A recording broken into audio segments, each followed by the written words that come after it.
Tonight, I told you tonight is really going to be teaching and diving into the depths. So I really hope that you brought your book for you that have purchased it, because we're going to be jumping into chapter 5.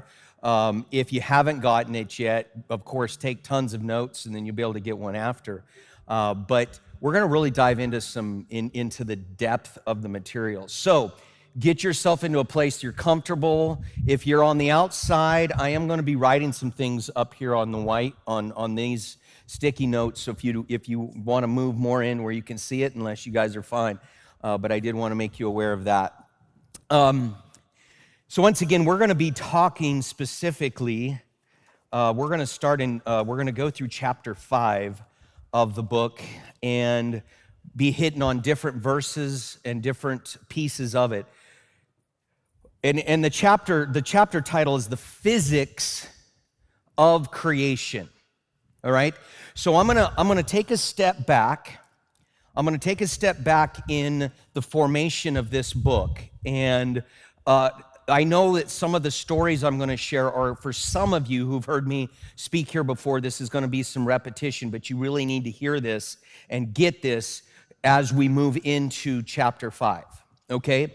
So the whole beginning of this book and the ministry that the Lord has launched in my life of creatingyourbest.com, that entire, the book, the ministry, all of it started when, right after Natalie and I had gotten married, and the little town that we grew up, our family grew up in, average income was around $14,000 a year.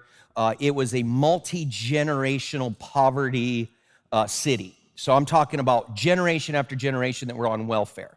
All right.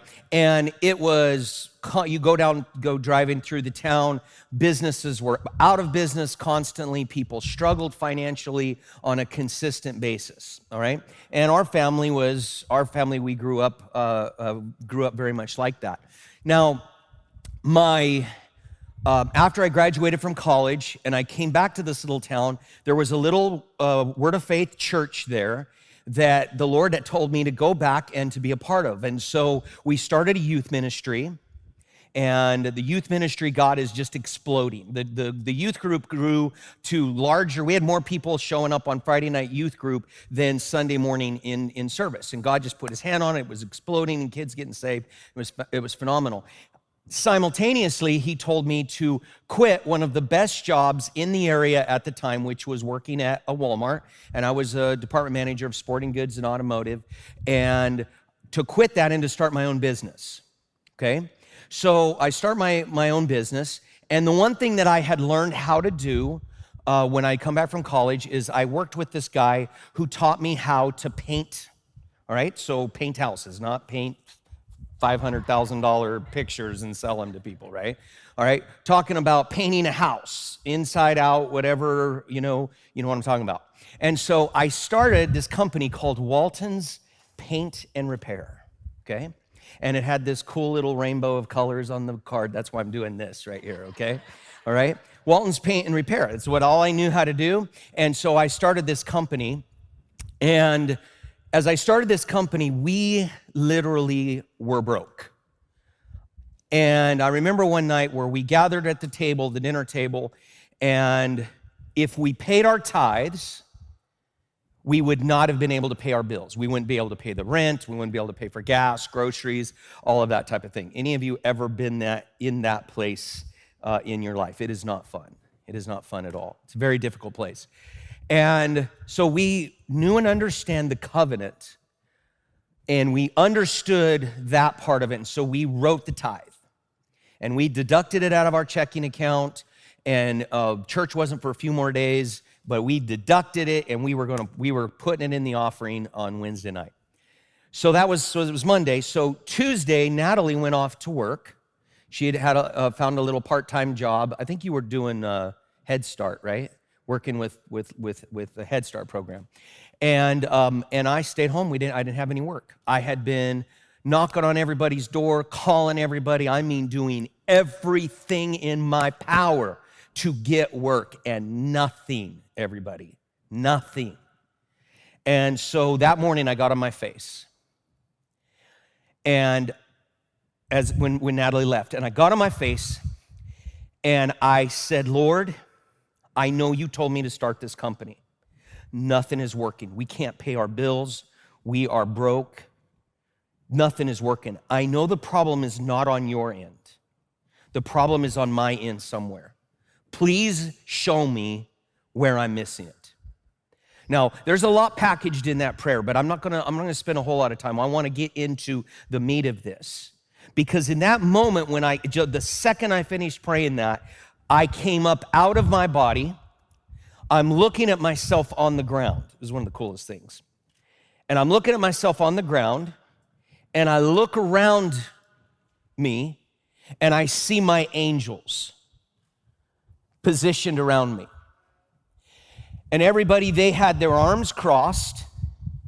The one I really remember, the look on his face, he had this bored look on his face, shaking his head like, God, please reassign me from this idiot. He doesn't know what he's doing. I'm bored out of my mind. Do something here. And that was the look. And I knew instantly, when you see in the spirit like that, you get the revelation of everything and what it means. So I see these bored angels. Woo, all right. There they are, doing some work. Bored angels, everybody say bored angels. Say it again, say bored angels.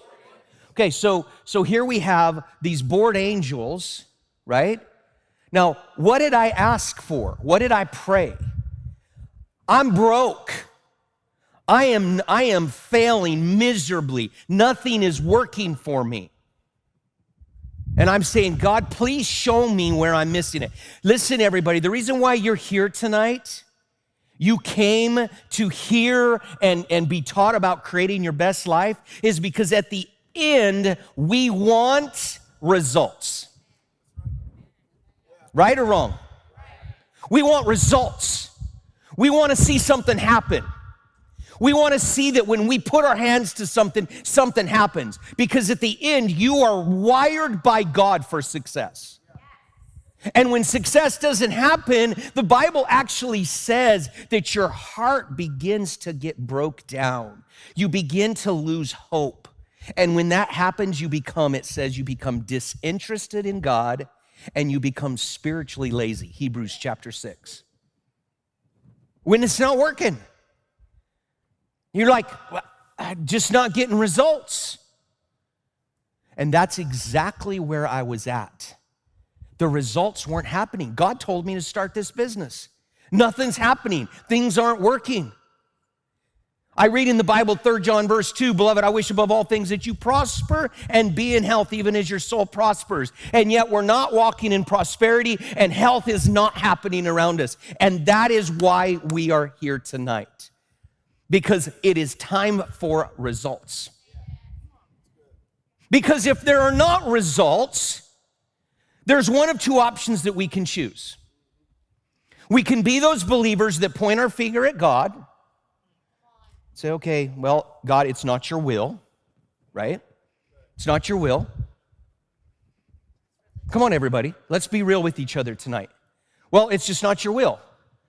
3 John verse 2 says, beloved, I wish above all things that you prosper and be in health, but it must mean spiritual prosperity. It must mean I'm going to prosper when I'm in heaven, right? We rationalize. Everybody say rationalize. So by doing that, we're pointing our finger at God. We're saying, well, it must not be God's will, or it's not God's will for me.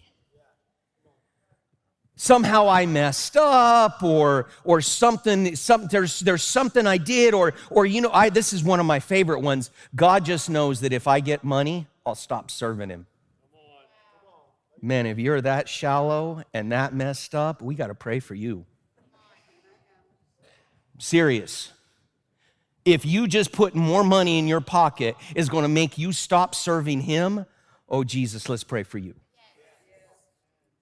Well, God just knows that, you know what, I'll end up doing something wrong. I'll start sinning when I get money. Or how many of you heard that? Some of you probably are thinking it. It's wrong thinking. We're pointing our finger at him. God, it's your issue, right? But that is not the correct approach. The correct approach is for us to find out where we're missing it. Where am I missing it? God, the problem is not your side of the table. It's on my side of the table. Show me. And that's called humility, everybody. And the Bible says that he exalts the humble. He gives grace to the humble, but he resists the proud. So tonight we're going to dive in because this is the outcome. I see my board angels. I'm like, okay, I just asked him to show me where I was missing it. He shows me that my angels are bored. And I'm like, okay, Lord, you just showed me bored angels. What do I do? So then he gave me instruction. He said, Bill, every morning and every night, you begin to speak Deuteronomy chapter 28, the first 14 verses, over your life, your family, and your business. You all have heard me tell this story. So we open up in the opening chapters of Creating Your Best Life. I walk through that and that process and what happened in that process and how it culminated into this entire book, all right, and everything in it. But let me give you some specifics. I began to speak Deuteronomy 28. Guess what I did today? Guess what I did this morning? What do you think I did this morning? Yeah. It works. But here, let me show you. Let me give you, that's what's going to lead up to us teaching on this chapter. I began that next morning speaking that over my life, and that next night, and the next morning, and the next night, and just have kept going. And I noticed that about 90 days, everybody say 90 days. Around 90 days, I'm driving down the road, right? Going back into town, trying to get work and all of that type of thing. 90 days, everybody say 90 days. Okay, say it again, say 90 days. Do you know when you're out of money and you're broke and you're trying to figure stuff out, 90 days is a long time, isn't it? You think there was any time in there that I was challenged to go, well, this ain't working. Guess I miss God. That's not happening. No. See, 90 days is about the time that you put a seed in the ground and that seed grows and produces what? Fruit, a harvest. So around 90 days, I remember I'm driving down the road and this woman calls me, Mrs. Williams. And Mrs. Williams calls and she's like, I don't really know exactly where I got your number, but I understand that you do work, you do this, paint work and stuff like that. Can you come by the house and give me a bid? Do you have time? Yes. Got all kinds of time, right? So I go to Mrs. Williams' house, and she shows me this work to do and then this work to do. I literally ended up almost remodeling her entire place, all right? Well, I ended up getting so much work, right, that I hired my first employee, all right? Guess who my first employee was? Right here, wave. My best employee, I'm telling you what, best painter I'm telling you, right? We kind of keep it on the down low because then people are always asking you to come and help paint and all that, so we keep it on the down low, okay? Well, I'm best right here to get so much work. Well, then what happened is I ended up getting more work, and I hired another one. And then by the time I left, by the time we moved, about, I don't know how many years, it was 5 or 6 years later that we moved to Colorado Springs, I had the people that I used to beg to get work from, they were working for me. Now stop and think about that, everybody. 20-some-year-old snot-nosed kid, right? That all I knew is Walton's paint and repair, man. And that's what I started. And by the time we're done, we had a full contracting company, and we're working for gas companies, and we're remodeling homes, and I mean, just start finishing all these employees working, making money, hand over fist, all of this type of thing. Now, why? What happened? Oh, Bill, you're just special. You're just, well, yeah, ask my wife. I'm special, all right. She calls me a diva. I don't know why. Reagan and Brittany and all the people that work at Accelerated Wealth could tell you, they all say it takes a village to raise a Bill. So all the stuff that goes on around in our life. Now, right now, today, and I always have to keep track of it. I usually have to ask our staff and team because at a certain point I kind of lost track in the way things keep working. But we currently have 20 companies. Several companies that are in real estate investing, commercial, residential. We're doing development projects with my brother Josh now. We are in financial things. We're partners and all of this stuff in multiple businesses and areas. We've expanded into Puerto Rico, all of that type of thing. Now, it's been 20 plus years from the time I'm on my face seeing bored angels to what we see and operate in today. Now, once again, you can say, oh, that's so cute, Bill. That's so nice for you. Oh, I'm just so happy for you. And I used to do that. When I heard people come in and talk about how God had blessed them and how God had increased them, and I thought, man, that would just be so nice. That's just so nice for you. But disconnect. Because what do we want to do? We want to live in the comfort zone of being able to point our finger and go, it just must not be my thing.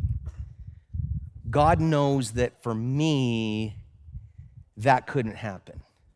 God knows that that's just not his will for me. And I pray, God, your will be done in my life as it is in heaven. Father, if it be your will. Does the Bible say that we're to pray if it be your will as it relates to these areas? There is one time in one area that you can pray that prayer. If you're about to get crucified for the sins of the world, you can pray, God, if it be your will, let this cup pass from me. Boy, I just kicked a religious demon right there. There is one place where Jesus prayed that prayer. And if you ever find yourself being crucified for the sins of the world, you get to pray that prayer too. Until then, the Bible's very clear about what his will is. He has it very well laid out in the scriptures about what it is that his will. Any of you felt that demon, did you feel that? Because that's what we do. We are going to put it on God. Now, here's where we're getting into chapter 5. This prayer and the things that the Lord taught me of speaking Deuteronomy 28 and commissioning angels and doing these things, right? There was a result in how many days? 90. Now, I am a very, very, very inquisitive individual. And it literally wore my brain out for years trying to figure out why this worked. I would tell other people about this, and they would go, wow, that's cool, Bill. You saw your angels? Awesome. I think I might try that. And they try it for a day or two, and then a month or two passes by, and I'm like, hey, how's that going with commissioning angels? Oh, yeah, it just didn't work for me. Well, how long did you do it? Man, it was like 2 or 3 days. Or man, I did it for a month.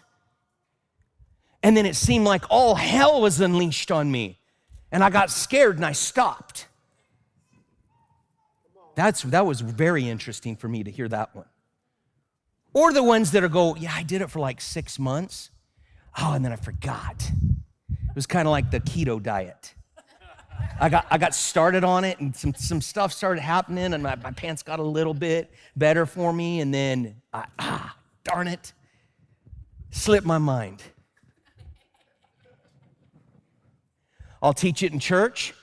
I'll come back around in a year or so and ask folks, how's it going? How has that been going? I always get the look.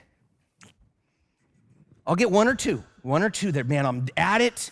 I'm seeing fruit, I'm seeing happening, but most of the time, listen, the numbers, out of the 12 spies, there were 2. There were 2. The far majority of people are going to stay in a camp unless they get themselves up out of it. You get to choose. Are you the 2 or the 10? Right? Am I one of the 2 or am I going to be the 10? Now, I'm giving this to you guys to challenge you, right? Because this stuff is working, right? And I am so passionate about this that it took 3 years, and I don't know how much work with me and Mark to get this thing done, right? I did not want to do this. I argued with God. I don't have time for this. All of this stuff. And God's like, yeah, you do, and you are going to do it. Because you know what? He is so passionate about getting every single one of us living our best life, seeing these things fulfilled and happening in every one of you all's life. But you know what? You've got to do it. And I'm going to teach you tonight in chapter 5, gives us the science of the how and the why. Because it wasn't enough for me to just go, 90 days. Oh, isn't that great? Oh, okay.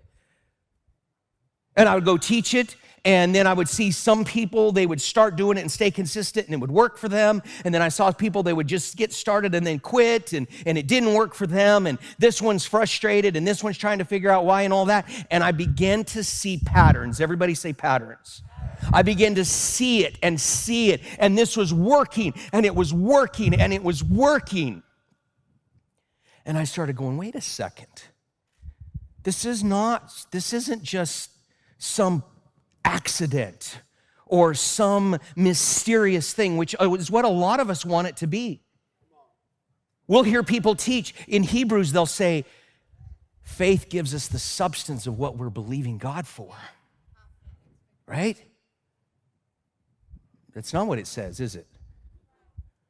Well, here, just, our faith, man, it just gives us the substance of what we're believing God for.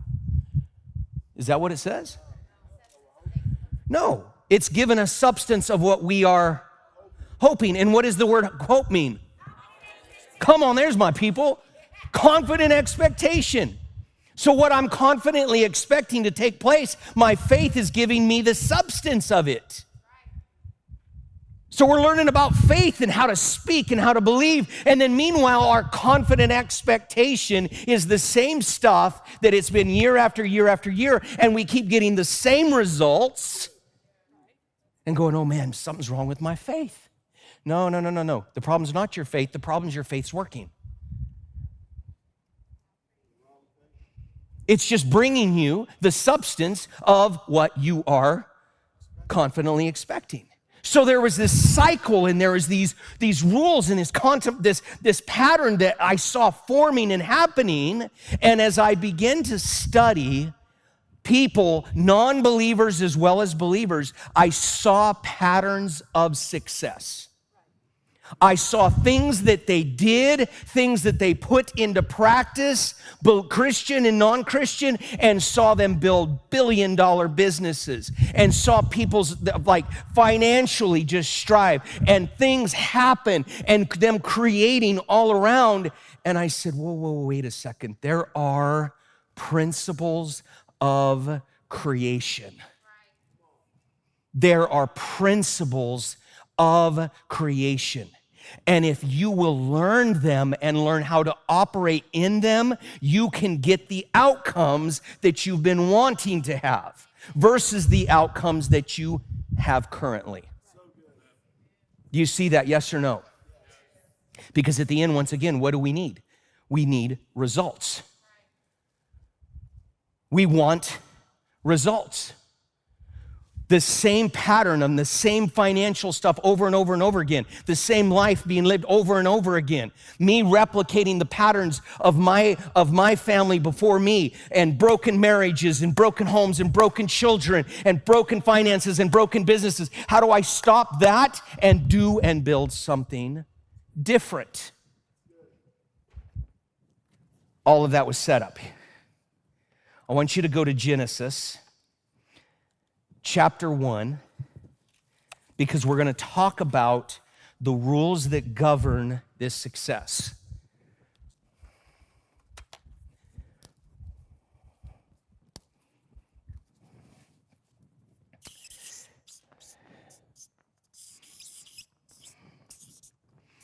All right, who recognizes that? Okay. What is that, everybody?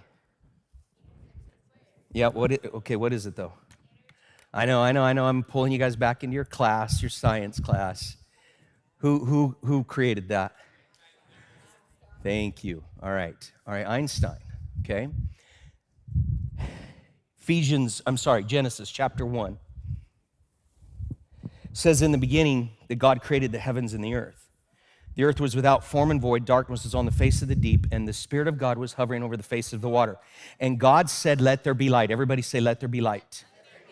Okay, so he says, let there be light, and there was light. And God saw the light, that it was good, and God divided the light from the darkness. Okay, and then he called the light day, and darkness he called night. Now, when was light created? What day of creation? We just read it. In the beginning, what happened at the very first day? He said, let there be light, and there was light, and he saw that it was good. All right, so everybody say light was created on the first day. Okay, now something interesting happens. Day 2 passes on, day 3 passes on, and then he gets to day 4, and God said, verse 14, then God said, let there be lights in the firmament of heaven to divide the day from the night, and let them be for signs and seasons and for days and years, and let there be lights in the firmament of the heaven to give light of the earth, and it was so. And God made 2 great lights, greater light to rule the day and the lesser to rule the night. What day was that? Day 4. Now, stop and think about that. What did we just read happened on the first day? He said, let there be. And then on day 4, he created the sun and the stars. Wait, something's messed up. And do you know, for centuries and centuries and centuries, scientists have used that passage right there to teach people in college and to blast the fact that the Bible is not the inspired word of God. Look, they don't even have their days together. They say that light's created, and then they created the sun. They don't even know, the Bible didn't even know the light came from this and not this, right? And they use that for centuries, thousands of years, to say the Bible is not inspired. Now, I know you guys are sitting there looking at me like, whoa, wait a second, is this going to get fixed? Because that is a pretty big hole, isn't it? It's a pretty big hole. Light? What? It came all the way into, who created this again? Who wrote this?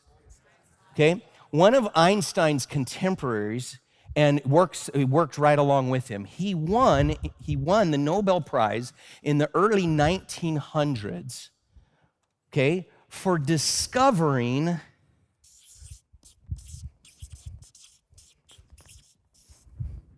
quanta. Everybody say quanta. Okay? I just love, don't you love that you're at church sitting here right now and you're looking at those 2 things, right? Don't you just love it? This is an awesome church. How many churches let you come in and teach this, man? Come on. All right, now stay with me. Whether you love science or don't love science, do you want to create your best life? Absolutely. So what happened is this gentleman by the name of Planck, okay? Planck, Mark will help me with some of it. Planck, thank you. Planck, did I say it right? Did I spell it right? Whatever he said, okay.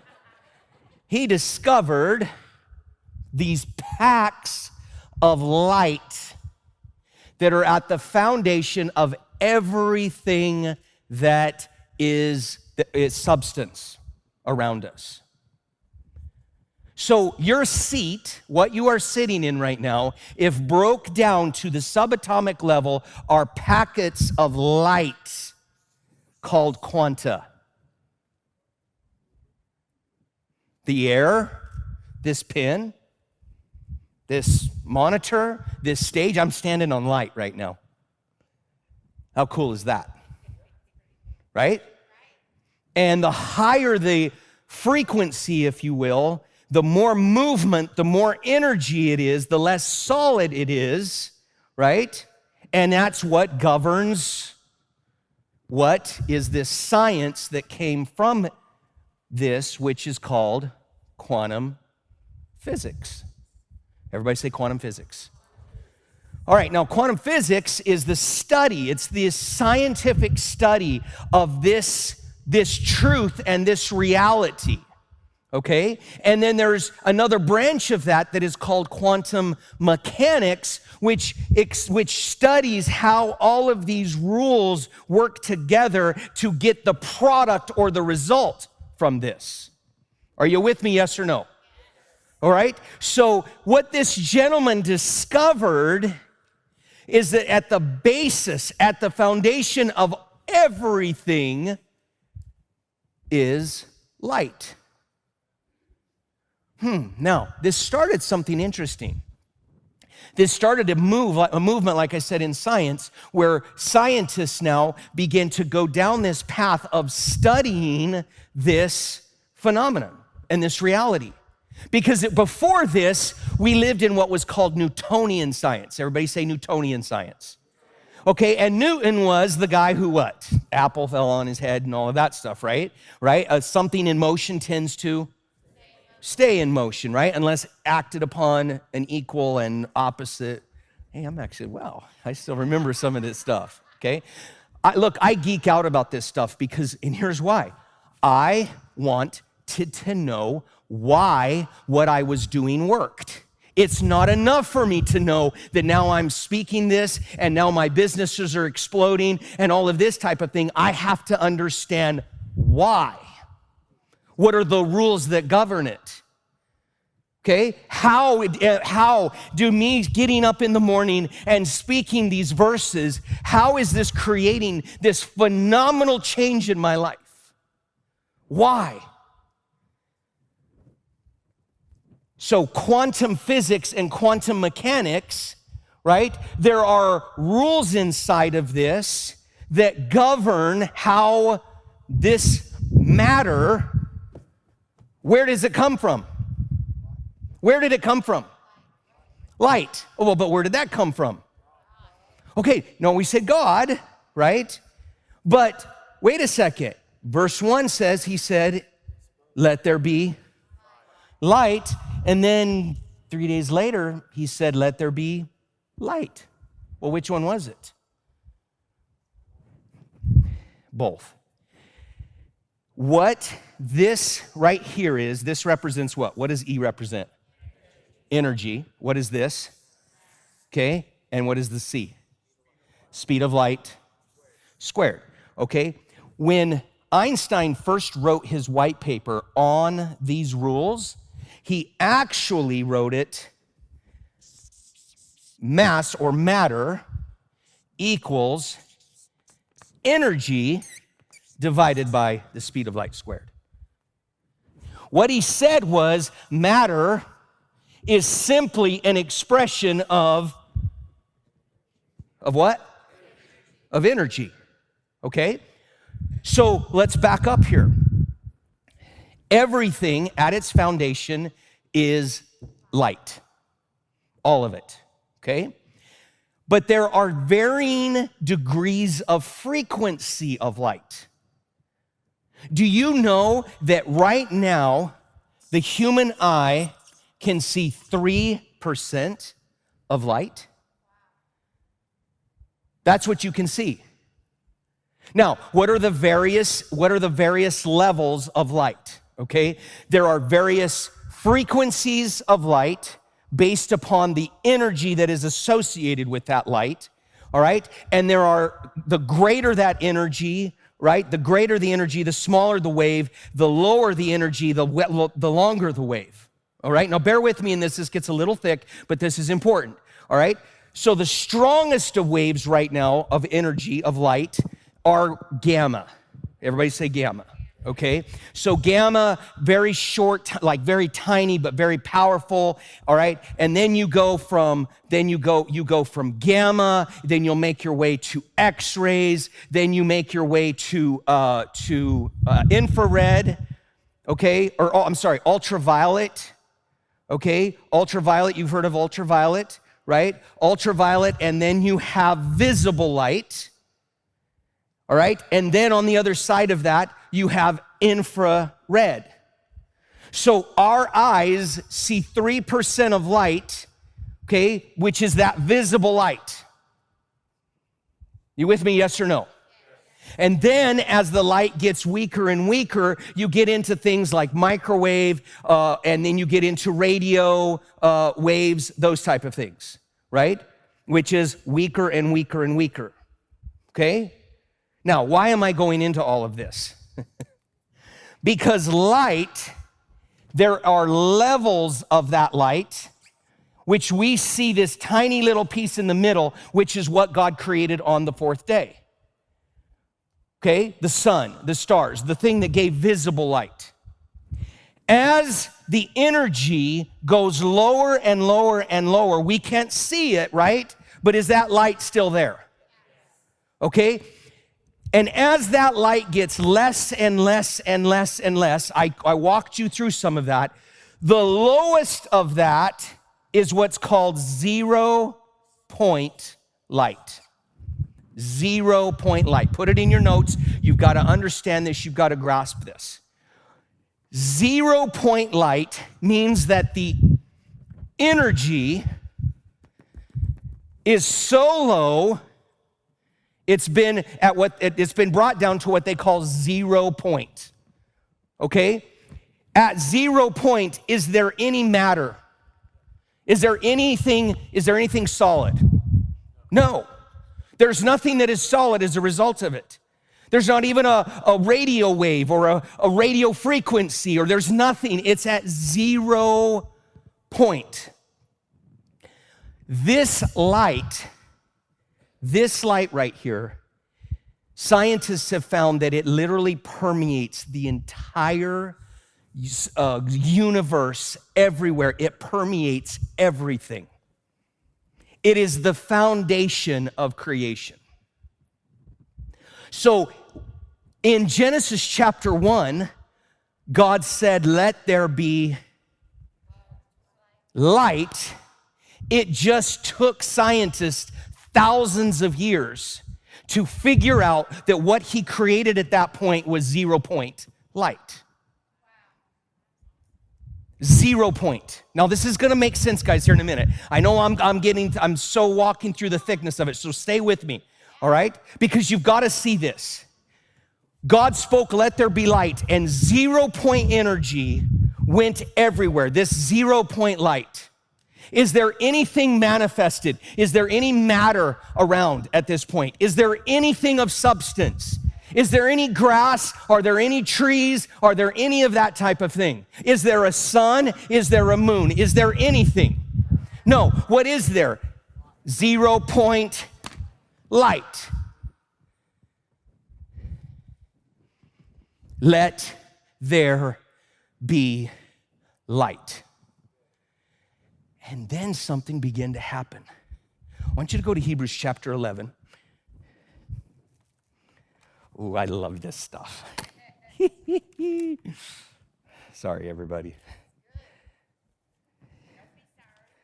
I'm enjoying this.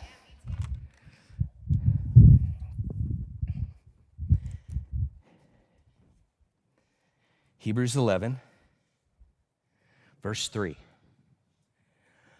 By faith, we understand that the worlds were framed by the word of God, so that the things which are seen were not made of things which are visible. It doesn't say that he created things out of nothing. It just says that it was created out of things that weren't visible.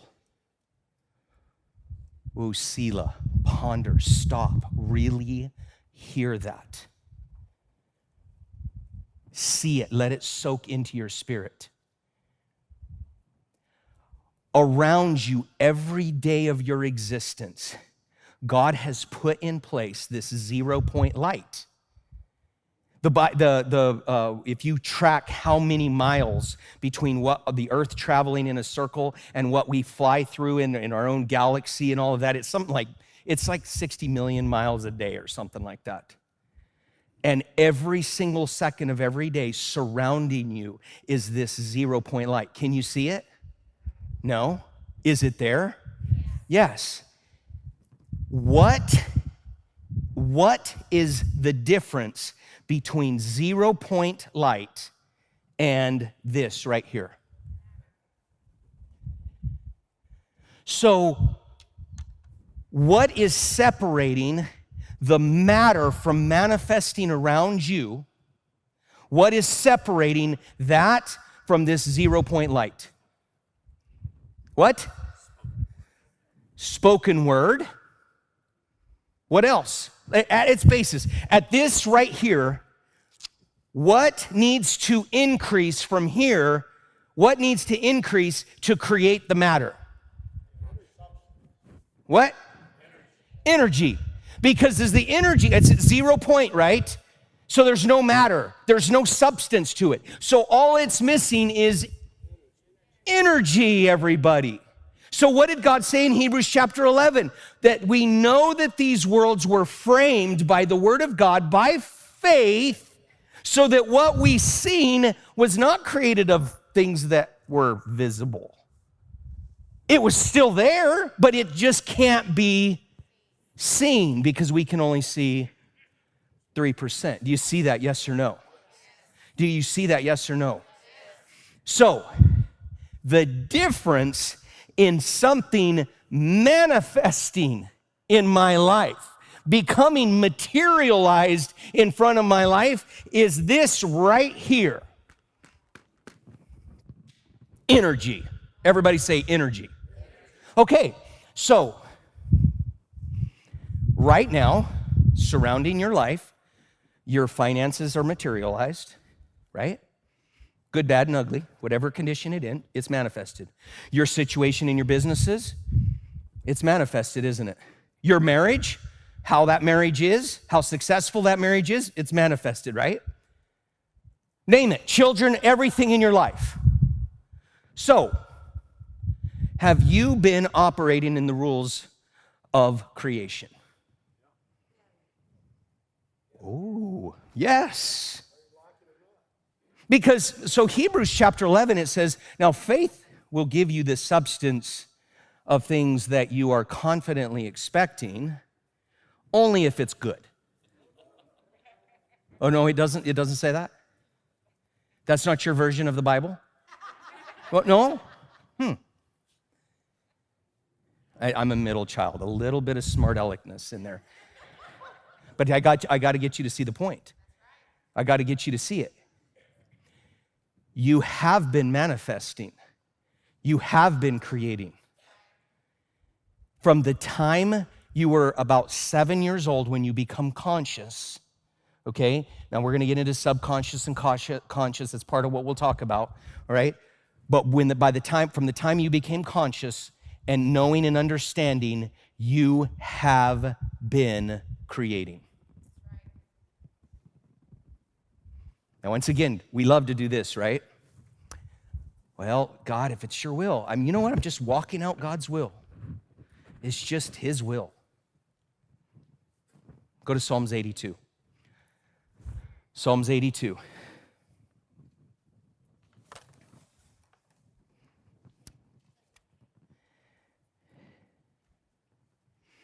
This verse hit me between the eyes.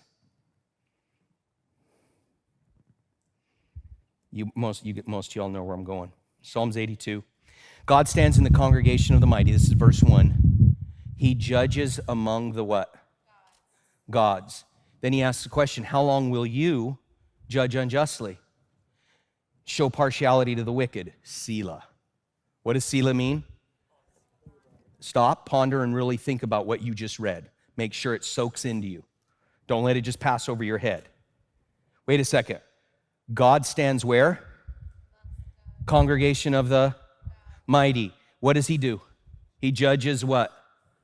Among the gods. Well, who are the gods? Then he says when he's judging the gods, what does he ask? How long will you judge unjustly? What are we doing? God, fix my finances. God, how long are you going to let the wicked rule our country? God, how long are you going to allow people to continue to murder unborn children? God, how long are you going to allow unemployment to do this? God, how long are my finances going to be this terrible? God.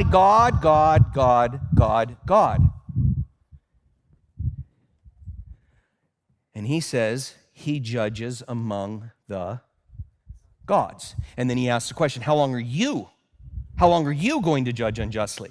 Now, verse 3 goes, he says, defend the poor and the fatherless. Tell the person next to you, says, God's asking you to defend the poor and the afflicted and the needy. Deliver the poor and needy, he says. Tell the person next to you, God's wanting you to deliver the poor and needy. Well, that was soft. Tell him, God's asking you to deliver the poor and needy. Free them from the hand of the wicked. Tell the person next to you, God wants you to free them from the hand of the wicked. Then he says, they do not know or understand. They walk about in darkness. All the foundations of the earth are unstable. Verse 6, I said you are.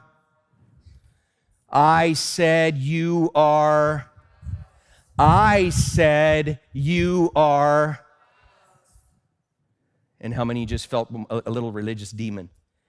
Oh, wait, whoa. Did you just say I'm a god? Oh, man, that's new agey, Bill. You can't be saying that about me. I didn't. Who said it? And once again, you know why we don't want to hear it? Because we want to say he's God. It's his fault. It's his fault my life looks like the way it does. It's his fault my marriage looks the way, because it was just his will. Now, is he God?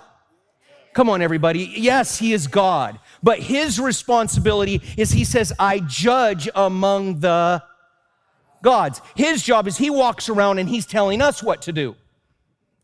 Bill, I want you to start that business over there. I want you to begin to help those people with their finances because they don't know, they don't understand, and they're just in a mess. I want you to go and do that. And oh, by the way, hire all these people. And then I want you to start buying real estate. I want you to begin to do that, and then I want you to do this with it, and I want you to do that with it. Now, I could be sitting there and going, God, I want you to start a business for me. Wait, whose job is this? Do you see how we're getting it mixed up? And the simple reason is because part of it is we're not understanding the rules of creation. We know that God created the heavens and the earth, right? But you know what he did? He created the rules of creation, and then he handed them off to us. And Psalms 82:6 says, and you are gods and children of the Most High. Now, let's break down that word God there is the Hebrew word Elohim. Everybody say Elohim. Okay, Elohim, which is in the beginning, Elohim created the heavens and the earth. Say it again, say Elohim. Say, God has made me a little Elohim, a little creator. He's big Elohim. I am his child Elohim. I have been born in his likeness to create just like he did. Oh, but Bill, man, you're making yourself like God. Man, that's going to get you stoned. Oh, interesting you bring that up. One of the times that Jesus was getting stoned, one of the times they were trying to stone him, Jesus asked him, he says, why are you stoning me? Is it because of the miracles I do? And they go, no, because you called yourself the Son of God. And you know what Jesus did in that second? He told them, he said, whoa, doesn't your own Bible say that you are gods? And quotes Psalms 82. Whoa. Do you see how religion works? You guys fixing to stone me. Get up and leave. How could he call us gods? That's so blasphemous. You sounding just like the Pharisees. Isn't that interesting? And where do you think that hell comes from? What demon is it that's trying to not just stone Jesus, but keep you wrapped up in that belief that, oh no, it's God's will. Whatever it is oh God, I'm so pious. I just want only your will. God, only your will be done. Guys, please, I'm not making fun. I'm calling it out because it's demonic and it's got to stop. Because it's why believers live decade after decade after decade in the same swamp and mess. Only your will, God. And what is he saying? You deliver the poor and needy. You do it. But God. And meanwhile, our thoughts, our words are creating. Because all you need is bring the E. Tell the person next to you, bring the E. Okay, all right, because this is really important. Guys, I told you we're going to spend some time here tonight. So look, I am going to do about another 10 minutes, and then we're going to do some work together. We're going to do an actual workshop point in this, okay? Now, I know some of you are looking at 7:40 something, and I know there's probably an NFL game on, but this is way more important, so let it go, okay? All right, so bring the E. Bring the E. Ooh, man. And we have such a competitive advantage when it comes to bringing the E. Now, look, the people, like one of the books that I studied is Think and Grow Rich. Who's read it? Who's read it? Raise your hand, raise your hand, raise your hand, raise your hand. How many of you are doing it? All right, because I've done this enough that y'all are starting to learn my trick. All right, I got 3 or 4 of you doing it. All right, because Think and Grow Rich is meaningless unless you do it. It's completely meaningless, right?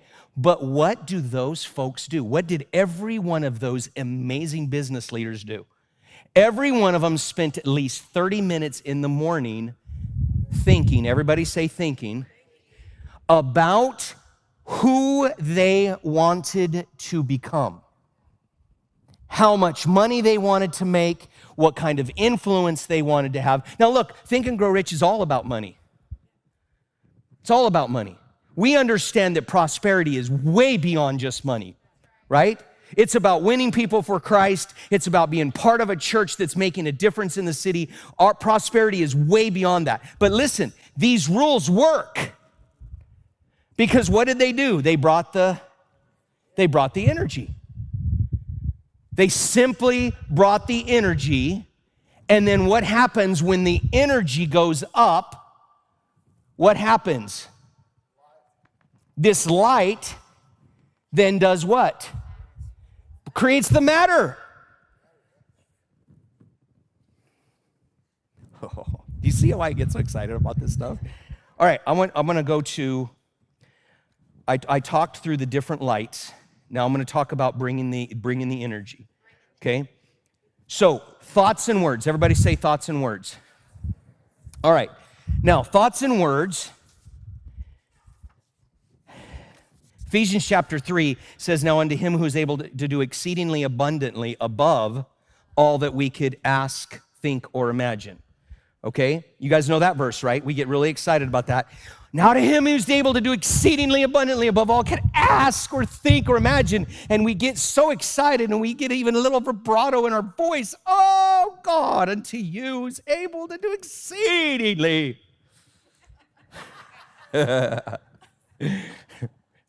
What does it say? Exceedingly abundantly above all I can ask, think, or imagine. Who sets the barrier? Who sets the bar? Who does? We do. So if you're not asking, well, or I should say it this way. If you're asking, if you're thinking, and you're imagining the wrong stuff, what's the bar for God to then add exceeding to? The wrong stuff. He didn't say, now unto you that is able to do exceedingly abundantly above all I could ask, think, or imagine as long as it's good. Why? Because of creation. The rules of creation. All right? Now, so let's talk about this, okay? This is sound. We're going to start with sound. Infrasound frequency. Your ear, by the way, only hears about 3% of sound, by the way, too. Infrasound frequency is between 0 and 20 hertz. It's below the level of human hearing, okay? Now, hertz is energy. Everybody say energy. Okay, now I've got audible or acoustic frequency is between 20 and 20,000 hertz, and that's the hearing range. Okay? That's the part we can hear, right? You ever heard a dog going off, starting to whine and all of that type of stuff, and he's hearing stuff, and you're like, what the heck, and then pretty soon it gets close enough and you hear the coyotes or whatever, okay? They're simply, they're able to hear stuff that are way outside of us, right? Dolphins, bats, all of that type of thing, they're able to hear well above the frequency, which is at 20,000 hertz and above. Everybody say sound. Say sound is energy. Now, there is a rule about energy. You've got to write this down. You've got to understand it. Energy cannot be destroyed. It's a scientific fact. It is proven. Energy cannot be destroyed. What does it do? It transforms. Everybody say transforms. Energy cannot be destroyed. It simply is transformed. Transformed into what? Transformed into what? Energy, that goes up. What is it going to create? Matter. Now, let's go to the next one. So we talked about words, okay?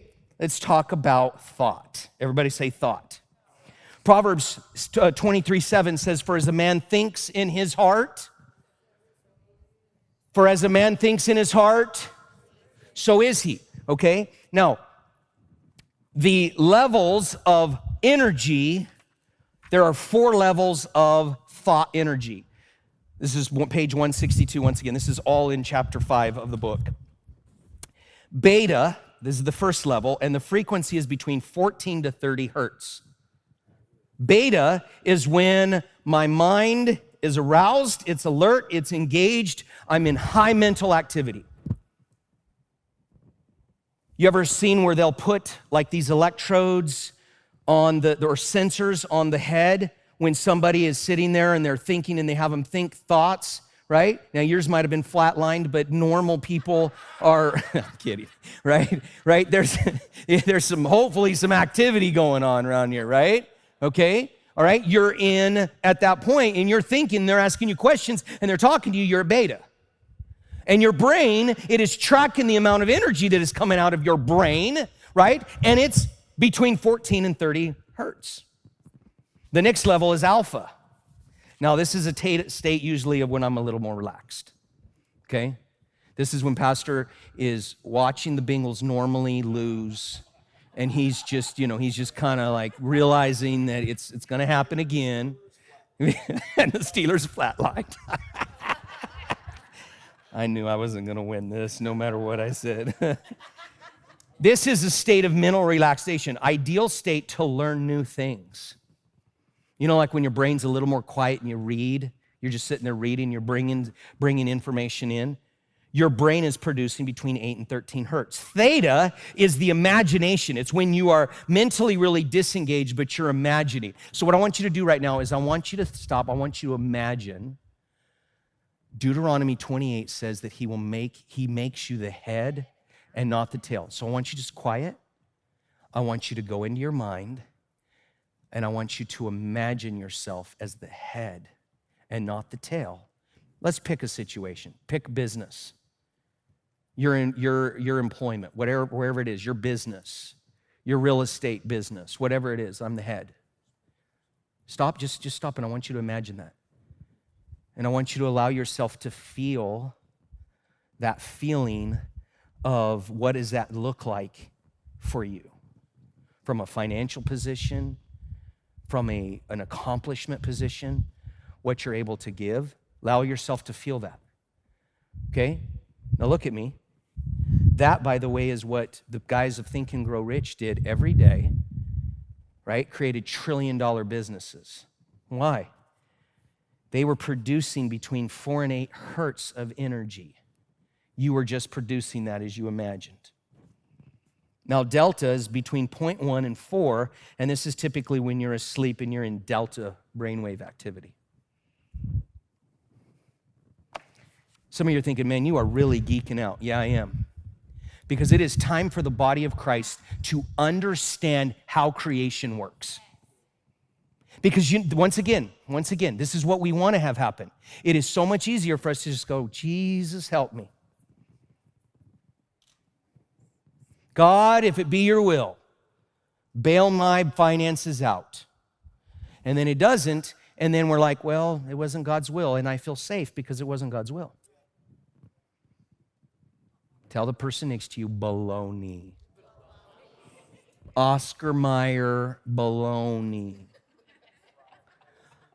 I prayed and I prayed and I fought and my bank account got worse and my businesses got worse. And I know a lot of you are in that exact same position. It took me to the place where I said, God, I know the problem's not on your end, it's on my end. Show me where I'm missing it. He showed me these board angels and got me to begin to change what I was thinking and what I was speaking. And every day then, from thereafter, I began to say, I am the head and not the tail. I am above only and I am never beneath. I am a lender and not a borrower. What I put my hand to, he empowers and he prospers. And you know what? When I began to do that, when I started doing that, I had bupkis in my account. I wasn't lending to nobody. Didn't have any money to lend. I'm driving an 82 white Chevy truck that my father-in-law bought for us because he felt so bad for us. One day driving down the road and the transmission falls out of the bottom end of it. And Josh and Bruce and everybody got together, and you remember that at Cordova's, and put the transmission back together. Piece of junk. And I'm driving in this white 82 Chevy. I'm the head and not the tail. I'm above only and never beneath. I will lend to many nations. Not just lend $5 to somebody. I will lend to many nations, and I will never borrow. My family is blessed. My children are blessed. My marriage is blessed. All of my businesses and the multiplication of my businesses are blessed. What was I changing? Come on, everybody. What was I changing? Now, before that, do you want to know before the board angel thing what I would do in the morning?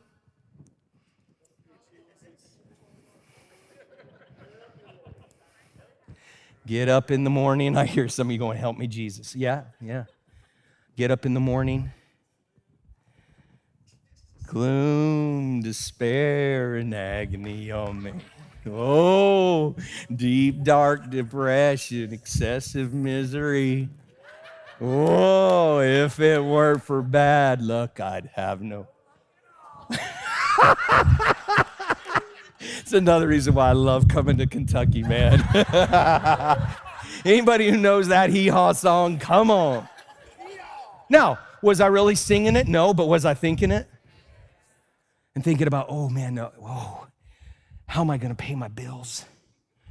Man, that's happening, and I can't get that, and I tried that, and man, the wheels are falling off, and things aren't going well, and this problem and that problem, and then you start creating more problems. And then those problems that aren't even existing, then you create even more off of that. And then pretty soon, by the time you're even out of bed, you are what I call this downward spiral of activity that you've bottomed out. But meanwhile, what have I created? Ooh, ouch. Everybody say ouch. And then I'm going, God, help. And he's saying, you are gods. You are creators. You are creators. And we go, but God. And then we wake up in the morning, energy, and it creates Matter, matter, matter, matter. I don't like the matter, and I call and say, God, please change the matter. And what is God telling you to do? Change the what? Oh, you guys got it. You got it. Change the energy. Change what you're thinking. Change what you're speaking. Now, I know, because we talk about it in the book, how that from the time you're little, you are programmed a certain way. You were raised a certain way. The programming is there. This, though, this repetition of changing it will break you, will break it out for you, will break that habit, and it will help you to change that energy to change the outcome.